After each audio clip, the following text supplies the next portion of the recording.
Welcome back to 217 South Mills. Brought to you by Cabin Coffee Altoona, located at 2922 Meadowlark Lane in Altoona, Wisconsin. Boy, that sounded good, and I'm glad I got my coffee, too. I got my, what did I get this time? Cold-pressed sugar-free turtle with a splash of half and half. Tastes great. And no sugar, which I'm loving. We did mention diet last time. Yep. It's a way to have a nice, refreshing drink without the extra sugar.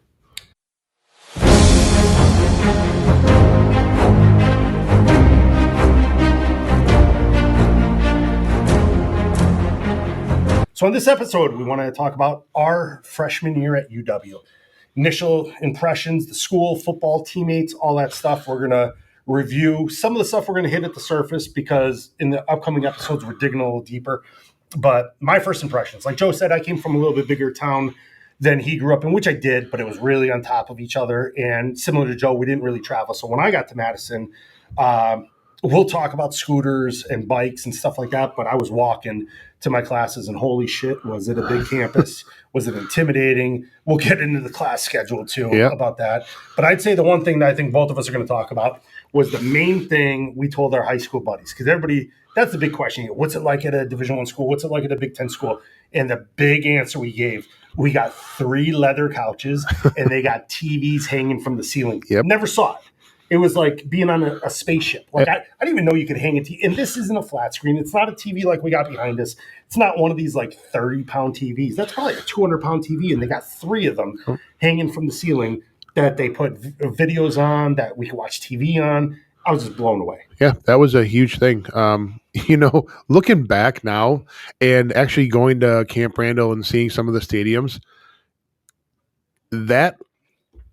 it's so far away from it is today. Like some of the luxuries that the Division I football players have now is unbelievable.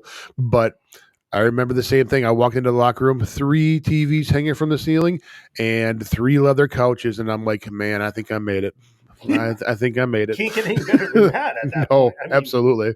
It was like going from, what do they call them? Like a soapbox car to a Lambo. Yes. Like that's the difference of like what we had, what we were used to compared to what they have now. I mean, it's just unbelievable. I did bring up school and class schedule.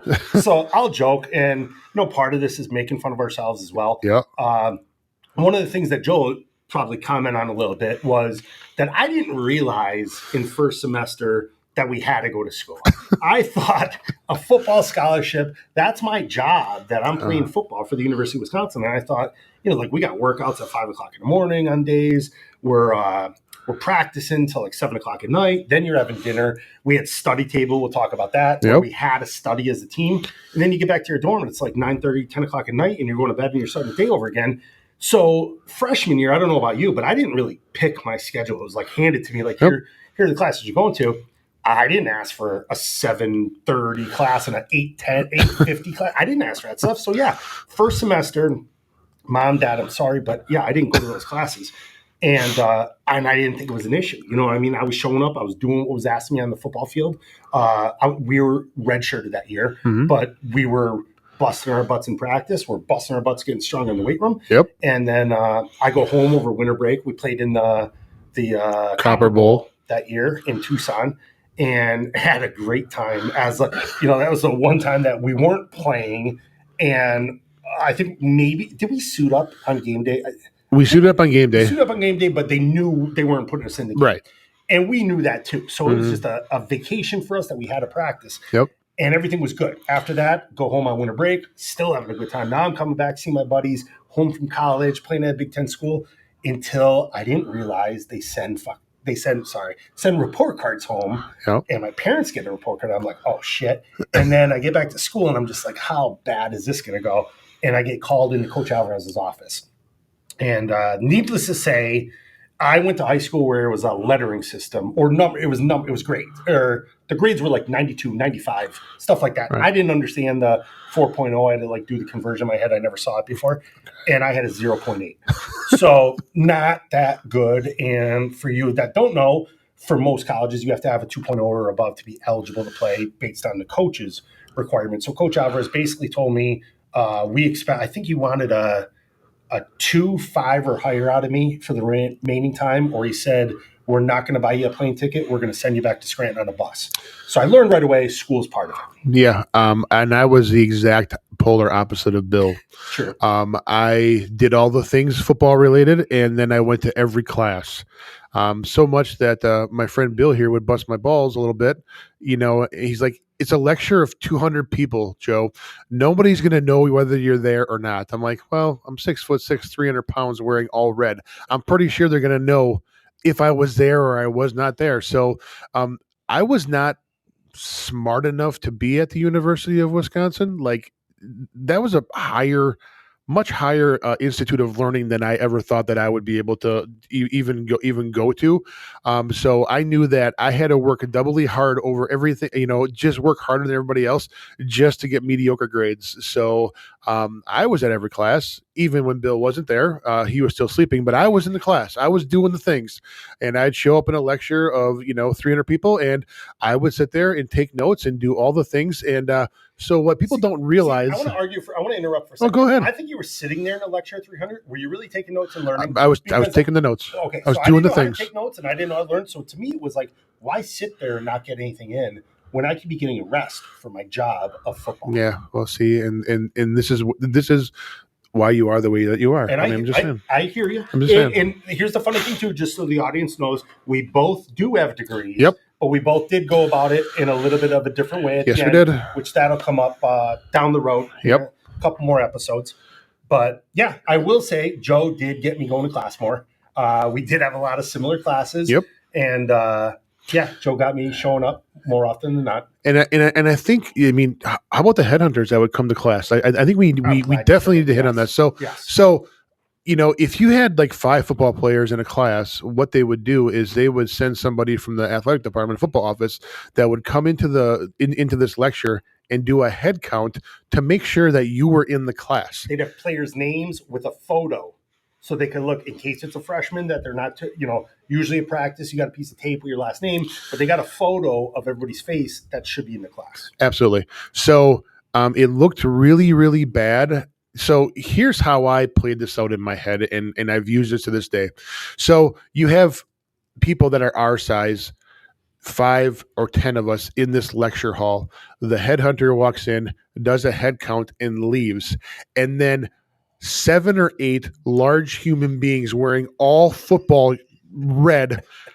Once he leaves, they give it like 2 to 5 minutes, and they stand up and leave the lecture hall in the middle of this professor who dedicated their life to this study of whatever they're teaching, Bill. They're getting paid good money, though. Yes. They are. And then you walk out, and you're not quiet human beings as you leave, and I'm the only Lone Ranger sitting there by myself, yet I'm still lumped into the football players who just left, yet I was the one sitting in class. I was the guy. I felt like I was Tom Cruise in what are these movies? What are the movies that Tom Cruise does nowadays?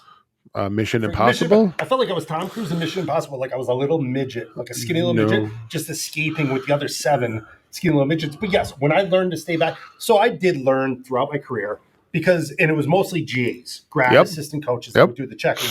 And what I learned was they also learned the system that guys, after they checked, would leave. So sometimes they'd start checking, then they'd go out and do some work for 10 or 20 minutes, then come back in and check again. Correct. I got a funny story later on about senior year where my soon-to-be after college brother-in-law was a GA, and I basically informed him, here are my classes, do not check these classes, and told him where he can go and where he can't go. But yeah, it was part of the system, and bottom line, you got to go to class. You got to go to class, you got to get your grades, you got to be eligible, and you're getting a free education out of it. You might as well get the education to better yourself later on in life. Because whether you do play football or not, football is not going to last forever. We both know that. Nope. We've had longer experiences than others, but still, it stops at some point. And just the idea, like, the campus was so freaking big. Like, and a shout out to my dad. I told him I needed a scooter, and it had to be 50 cc or below, so I could park it in the bike ramp. Otherwise, I needed a Class M endorsement, which I did not have. So my dad found a 1983 or 82 Honda Aero, and that's what chauffeured me around. And picture, like, to paint the picture of what that looked like. we are very large human beings riding a very, very small scooter. Yet we had like our own gang because all the football players were riding scooters. Now, the rumor was, oh, the university bought you guys your scooters. No, no, we can ask my father. He purchased mine.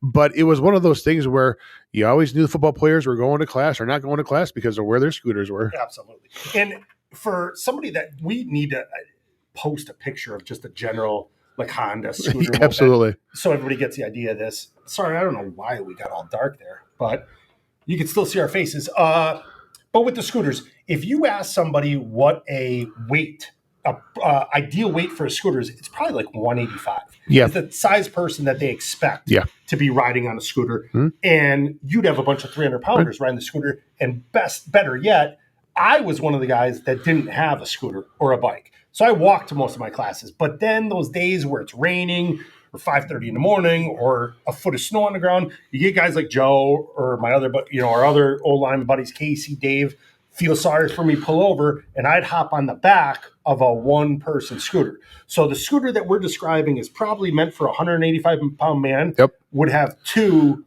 300-plus pound college guys riding 600-plus pounds. 600-plus pounds on this little 49cc scooter driving around. So I wish there was a picture of that. There were so many of us that did that double piggyback. And just imagine Joe, too. And it was always great because Joe was riding up front. It was like we were riding a Harley, but it's not a Harley. And me with my arms behind him. Maybe we should get on the Harley and replicate it someday just to give the audience a scene of what it was like 30 years ago. Perhaps we should do that. And another thing, too, folks, is we drove these all year long. And even in the snow. Tell them how you'd have to go down Bascom Hill. Bascom Hill for Wisconsin, and I know you guys don't really understand what a mountain is, but Bascom Hill, I'll give it, is a good size hill. It's long, and it's got a good enough of a degree that it's steep. So let's just put 3 inches of snow on the ground. You're on a little two-wheel scooter. You lean one way or the other, you're wiping out and sliding. So what did you have to do to get through the snow? And before I even touch on that, you have to understand, like, you're going to ask me, well, why don't you just walk? Because I've been up since like 6 a.m. I've already lifted thousands of pounds. I've already ran to the point where I've thrown up before everybody else has gone to class. I've already have a day of work in. I have practice after this. I am not going to exert any more energy than I have to because I got to conserve that for practice. I'm not walking. Yeah. So you hit the nail on the head. And we're going to go into like workouts, pre-workouts, post-workouts, post-workout recovery. We would actually break the ice on an ice tub to get in. Like a lot of you see this now on social media. Yeah. All of a sudden, it's like stuff we did 30 years ago is like, oh, if you want to lead a healthy life, you should get an ice bath every day. Well, that's what we had to do to be able to practice. If you didn't do the ice bath, your legs felt like spaghetti noodles. Yep. So we're getting in an ice bath for 10 to 15 minutes so our legs feel, so we could perform at practice the next day. So to answer anybody's question that says, why are you riding a scooter? Yeah, because you don't want to exert 1 ounce of energy more than you have to because they're going to get it out of you on the football. Absolutely. So basically what you do, folks, is you ride your scooter, you put your feet down as skis, and when that back end of that scooter skids out on the ice, you push that foot down, and you maintain your balance by applying pressure to each your right or your left foot, or both, depending on where you are slipping. And I did wipe my scooter out on University Avenue heading to the stadium. It was an ice patch. I put my feet were down for balance. The car, it was a Bronco, actually, not a new one, an old Bronco that dynamited the brakes in front of me. I locked up the scooter and I was sliding into it. And what happened is I laid it down on its side. I moved the scooter out of the way. I went underneath the Bronco. I got my jacket caught on underneath, and I got drugged down University Avenue a little bit. After I got undone, I stood up, brushed myself off, walked back to my scooter. Traffic was stopped because they saw it happen. Got back on it, fired it up, put my feet down on skis, and did the Bronco even know? Didn't even know. That's awesome. Didn't even know. Maybe the Bronco's going to listen to this story someday and be like, I thought I felt a thud. Yeah, maybe. He probably thought he ran over an ice block or something. And he's got an old lineman sliding into his. I was a little upset. They got a little bit of ice road rash on me, and I'm like, that's just another injury I got to deal with. But hey, I mean, but it did happen. So we rode our scooters all year long, and I look back now, and probably not the smartest thing. I'm not sure if they still do that, but that's what we did. Riding them all year long, leaving them parked wherever. Yep. It's that time of the show again where we'd like to thank our sponsor, Cabin Coffee Altoona. Cabin Coffee Altoona is located at 2922 Meadowlark Lane, located just off the Highway 53 River Prairie exit. Stop in and try my favorite drink, the cold press, with sugar-free turtle flavoring and a splash of half and half.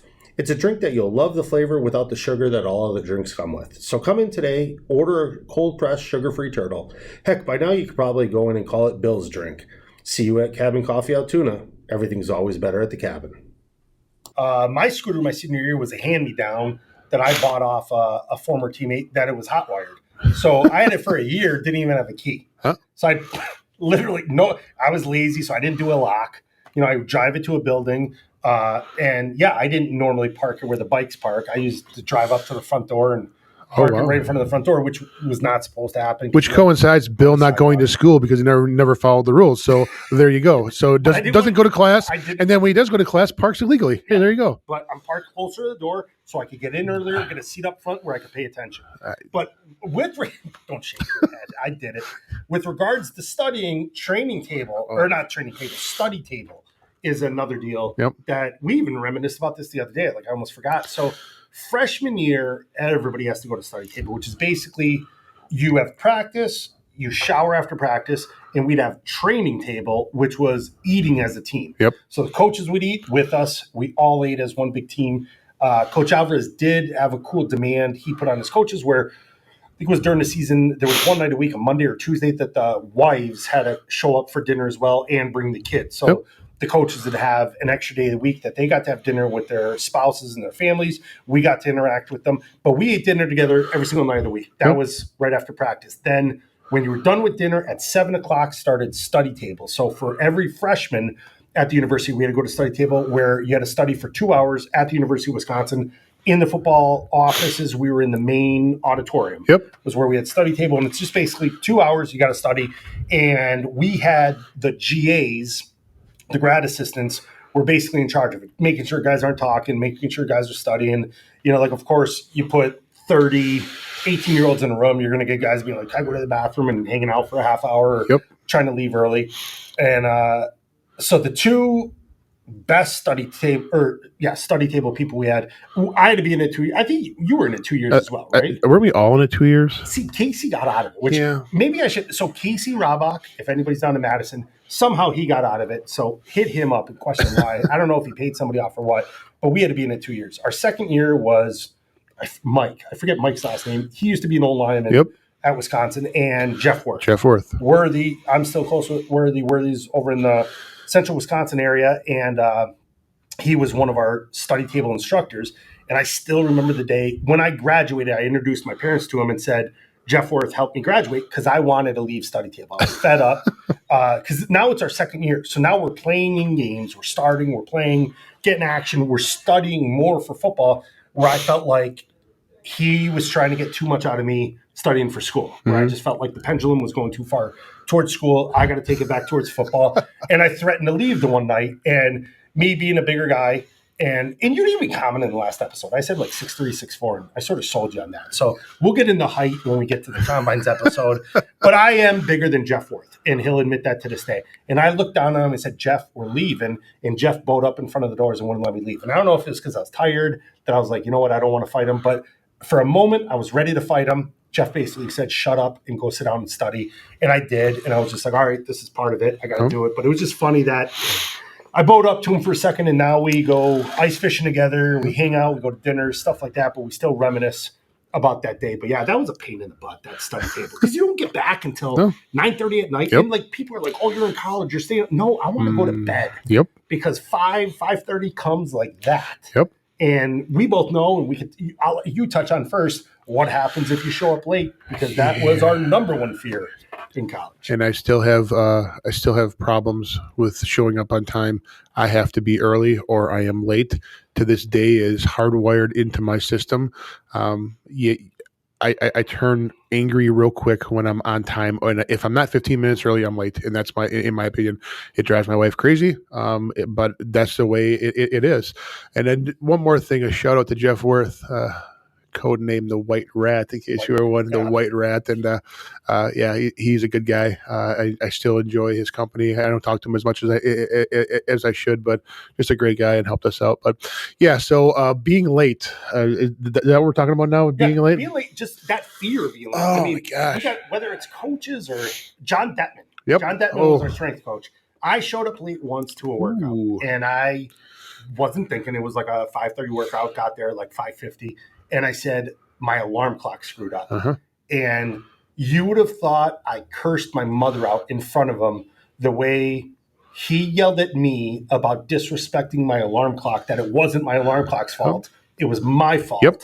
And don't blame it on the alarm clock. And it was like a dissertation for like 5 minutes. Absolutely. I'm just like ready to cry, like, just let me go work out. I know this is going to be hell. Let me get through it. And he's still yelling at me to not talk bad about my alarm clock. My alarm clock didn't do anything wrong. I'm like, the alarm clock's perfect. It's not the alarm clock's fault. Like, just put me through hell and let me get over it. But yeah, it was fear every day. You're not late.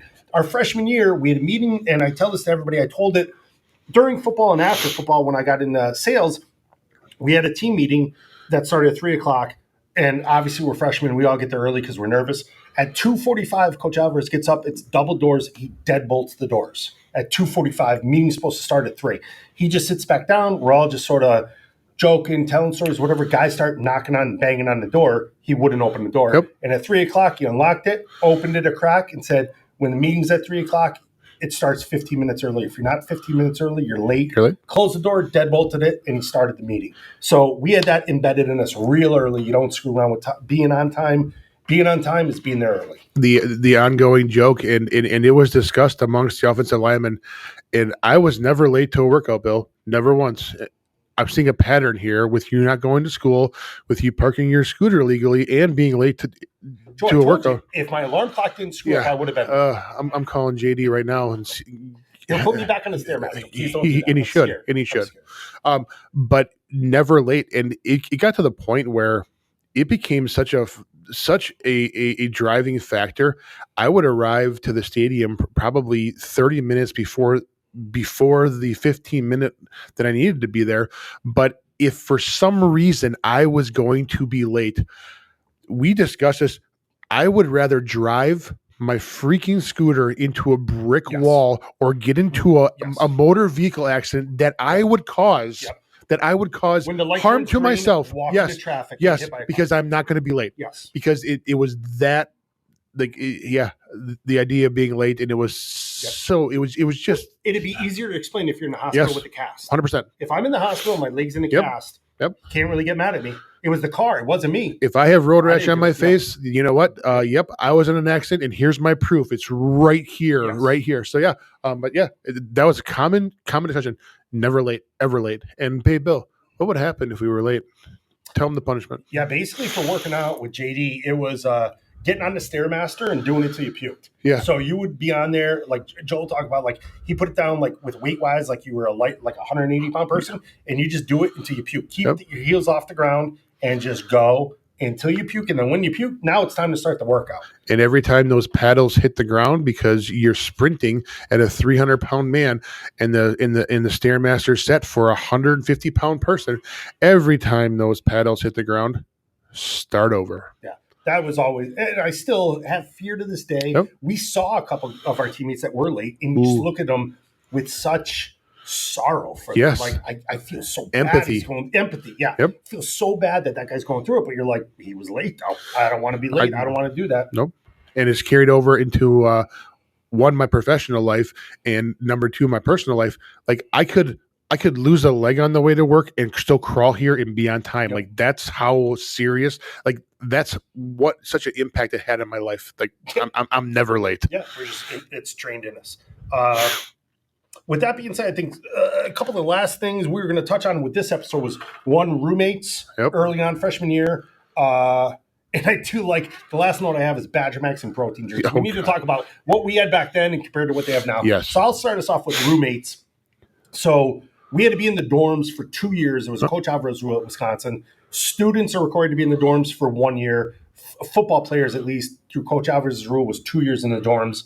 I stayed in more of an actual dorm on campus. Joe was in a dormitory that was just off campus on State Street. Very similar, but a little bit different. Oh. My roommate for my first 2 years was Casey Robach, who ended up becoming the starting center for the last 4 years of our career.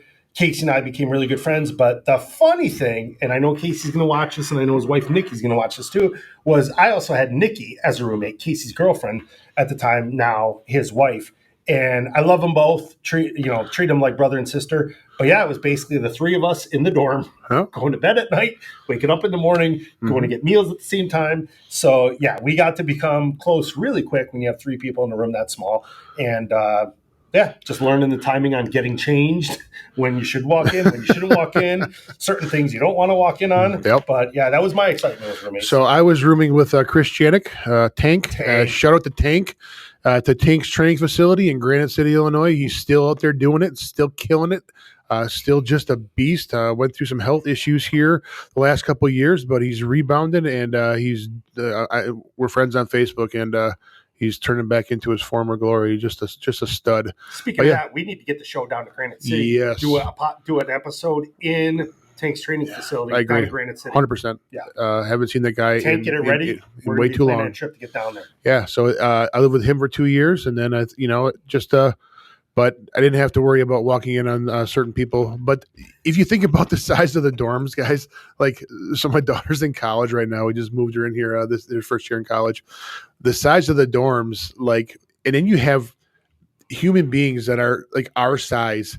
There is no freaking room anywhere in there. Nowhere to go. And the amount of, and it's always hot because there's no air conditioning in them.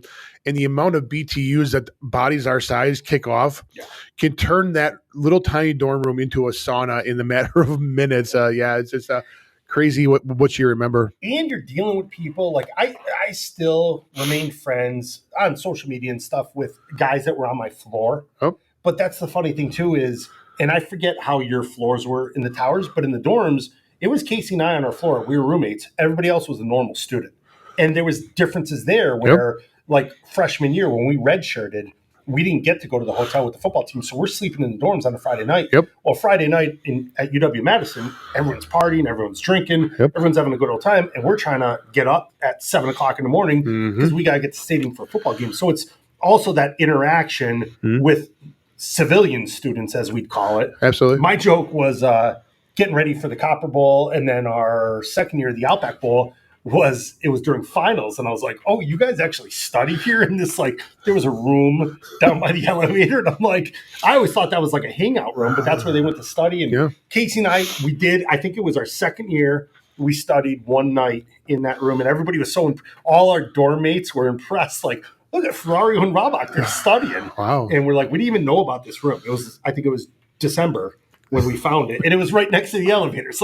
I didn't know what it was. But no, we were also amongst the general population of students that were going to school there. And we had completely different schedules. And to the person I'm still angry about that would pull the fire alarm in the middle of the night. Come on. And I think, I don't know I think we're on the 8th floor. Sounds familiar. And the elevator shut down and having to walk downstairs in the middle of the night. When you got to be up in an hour and a half, just miserable. But yep, here's a quick PSA. If you know anybody that pulled the fire alarm at the University of Wisconsin during the late 90s, send their address via email. Absolutely. And I vow I'll go throw a rock through their house window just to pay them back for waking everybody else up and getting them out of the dorms. Absolutely, 100%. They're bad people. They are. They're horrible people. Horrible people. The last thing we were going to talk about was Badger Max and protein drinks. Yep. So we wanted to talk about what we thought was really cool in the weight room and locker room and the difference what it is today. So Badger Max, and Joe, you fill me in with what I missed here. Badger Max is, so who is it that came out with Florida? Somebody in Florida invented Gatorade. Yeah, because the Florida Gators. Florida Gators, Gatorade. Yeah. So instead of just being like, all right, we're going to pay for Gatorade in our deal, somebody at the University of Wisconsin comes up with Badger Max, which is basically our version of Gatorade. If I think about it, I can taste it. Oh, I can taste the red. Yeah, it was amazing. The red's the best. Yeah. It was amazing. So we had Badger Max, and then they had tons of protein. Metrics. Put the protein in with the Badger Max, separate, whatever, and it was free. Yep. That was the other kickers. Free protein, free Badger Max. Occasionally, you'd have like bottled drinks that you could throw in your backpack to take. And of course, we're taking all this stuff. Yep. So if you got like a big water bottle, you're putting it in the Badger Max machine. Yes, you are. Filling that bottle up so you have it back at your dorm. Yep. And we loved it. Occasionally, there'd be bars. Yep. We had protein bars. Oh, you see that box out. That goes quick. Yep. Guys are filling that up. Those are snacks on the weekends. Those are meals on the weekends. Yep. Today, totally different. It's a buffet every day. 24 hours a day. 24-hour day buffet. Like I don't want to say Vegas, but you know what? Like any buffet you go around here, it's like I can't even. I walked in there. I can't even comprehend the amount of food that they get now. And we were excited about Badger Max, metric shakes, and occasionally a protein bar. Yeah. Now, here's another explanation. So being on scholarship, once again, an assumption that I made that was incorrect. They tell you your room's paid for, room, board, school, and books is paid for. Oh. Well, in that is food. Well, I thought it's paid for. It's not. When you're, especially when you're in the dorms, you get a card and you get X amount of dollars on that card. Well, I didn't know that until my card ran out like 2 months in the first semester. I'm out. Now I'm calling my parents who don't have a ton of money to begin with and think their son's on scholarship where they don't have to pay for anything other than plane flights. Every time I want to go home and see my family, I'm like, hey, I need money. They go, for what? I go, for food. Yeah. So now, here's where it gets fun. So now when kids quit, us remaining players are almost fighting to see who gets their card because we want their money to spend on food. Yep. Take that. And I got to give a shout out to Vanessa. There was this beautiful girl, Vanessa, that worked at Pop's Cafeteria in 1996 and 1997. Vanessa, if you're still out there, hit us up. I'm going to give you like a $50 or $100 gift card for Cabin Coffee Altoona. You were awesome. I go through, when I switched from defense to offense, Coach Huber goes, can you gain, or whatever, 30 pounds in the next 3 months? I go, absolutely. So I'd go through the line. I'd have chicken breasts. I'd have cheeseburgers. I'd have grilled cheese. I'd have this, that, the other, just a plethora. I'd walk through with 2 trays. And Vanessa would give me a look, and I'd hand her a chocolate milk. She'd scan a chocolate milk, give me a kiss on the cheek, and be like, you have a good day. Are you serious? I go, Vanessa, you have a good day too. Well, and I'd go through 35 cents a meal. That's what I paid, and I got to walk out with anything I wanted. So Vanessa, she was awesome, awesome. She helped me get through freshman, sophomore year by helping me out. But yeah, that money dealing with food, it was crazy. So back to players today, Joe's thinking about this buffet. If we were at the University of Wisconsin today or any Division I program today, my parents would be like, is he still alive? Because I haven't heard from him because he's not asking for money. Absolutely. I don't need the scholarship money. I could live in the locker room and just eat the food and the drinks that they provide for free to these athletes on a daily basis. I don't need anything. I don't need restaurants. I don't need cafeterias. They have so much there. There's no reason to leave. Joe, we both saw. They have sleep pods. I sleep pods. Like this whole Ocho Cinco deal with like saying it. Yes. Respect it, but that was back in the day. Today, coaches would have to kick us. I'd be like, why do I even want to pay rent? I would have to keep my suitcase in my locker. Absolutely. I'll sleep in the sleep pod. And no one's using that at night. Let me just sleep there. And they do your laundry. You got a shower. You got a shower. Hot tub. Absolutely. Food. Absolutely. I don't even know what else. Yeah. Why would we leave? You wouldn't have to. Let's do like a sleep in, have 110 guys just staying there every night. I agree. Why even pay for the dorms? You'll always know where we are. Safety in numbers. And on a side note, Bill, I know Coach Hughes asked you to gain 30 pounds, in 3 months. Oh, that was the best. You probably, I think it's time to let that go. You made your promise. You fulfilled it. He hasn't asked me to let it go, though. He asked me to gain it, and I'm not letting Hughes down. And we're still gaining it. We're still gaining it. There you go. I'm just trying to keep him happy. He's a guy I don't want to upset. I'm not upsetting Coach Hughes. He asked me to gain it. I gained it. That's the way we're going. And then one more thing we have to touch on is, like, how about the weight room, man? Like the weight room at Wisconsin. So DC Everest weight room, when we were there, it was just a small little weight room. Everything was outdated. It was cramped. It was there was not enough. There was too much equipment, not enough space for you to even do any of the major things. But it produced really good athletes. Walking into the weight room that John Detman's weight room was eye-opening with that place. It was just unbelievable. Like 3 Gold's Gym on steroids. Absolutely. It was unbelievable. My weight room was really similar to West Scranton. It was a hand-me-down weight room. I even remember, I think it was after my sophomore, junior year, Coach one Saturday during the summer, got like 6 of us together with vehicles. We went to a gym that closed down and my coach got him to donate all the stuff to us. So we're taking like benches and weights, taking it back to our weight. This guy closed down because everything's so poor. It's duct tape on the benches and stuff. Yeah, get to Wisconsin. First off, everything's red and white. Yes. So every bench is red. All the metal pipe, stainless steel is white. Just huge. What was it, like 8 deadlift racks, 8 squat racks, 8 benches, everything, 8 inclines, like just so much of everything. And then that's in the 90s.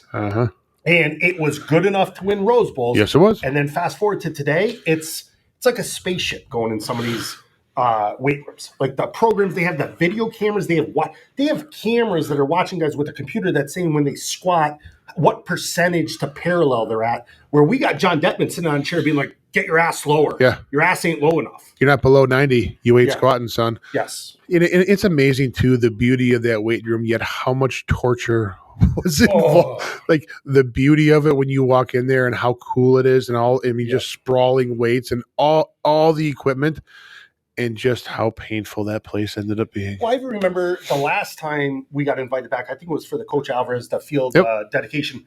I had my kids with me and I'm walking down into the weight room with my son and I'm excited to show him. He had probably seen it a long time ago before it got remodeled. So I'm excited to see it. I'm excited to show it to him. But as I walk in, you still get those butterflies in your stomach. One, am I late? Like I'm walking in the weight room. Am I on time? Am I on time? Am I going to get yelled at? And 2, then you see it and you remember all that pain. One-legged squats. For any teammates are listening, it was one-legged squats, chain squats, chain bench, the circuit at the end of that summer workout where you had to do that like 45 minutes, just hell. But we did what we had to do to get to where we went. And, we would all do it 10 times over just to have that experience again. And it was the work that was needed. It was necessary to accomplish the goals that we had set for ourselves. Absolutely. I would do it yesterday.